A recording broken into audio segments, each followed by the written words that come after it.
Performance is a big deal. Why is it a big deal? It's a big deal because in our workplaces, performance is how we measure success. Performance is a direct line towards profit, the bottom line.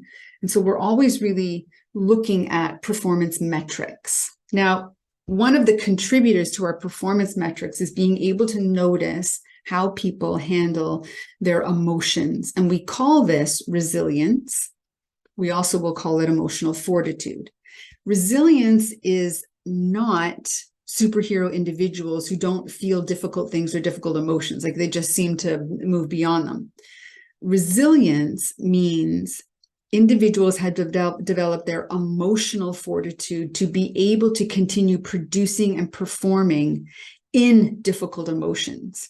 They've learned how to master the impact of their emotions on their IQ.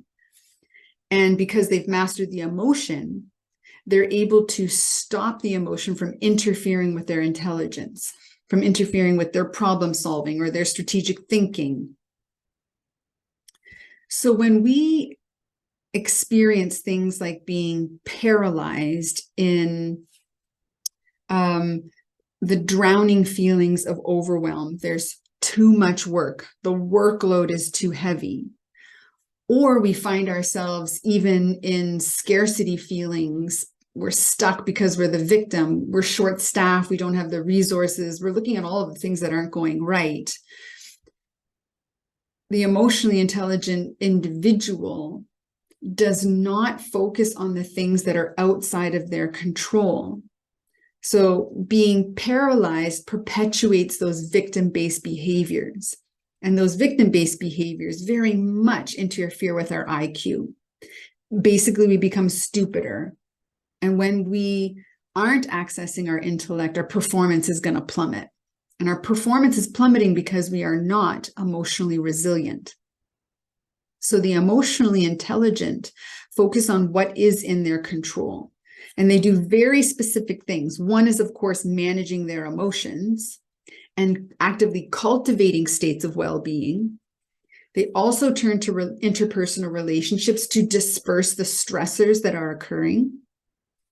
And then when emotions are managed, they start to take action by prioritizing workload, managing workload, and communicating those expectations to the people that are applying the pressure with assertiveness, meaning direct, clear, kind, firm communication. This might sound like, well, my leader's supposed to do that. If you're an individual contributor and you're listening, my leader's supposed to do that.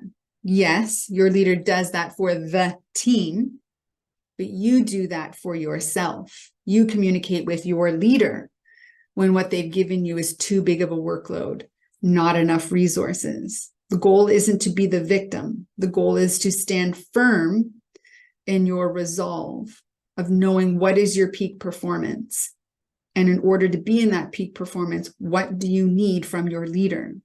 What kind of environment do you need to work in? Leaders, you are responsible to hear all of these things from your team and then clearly communicate to the next level that's applying the pressure.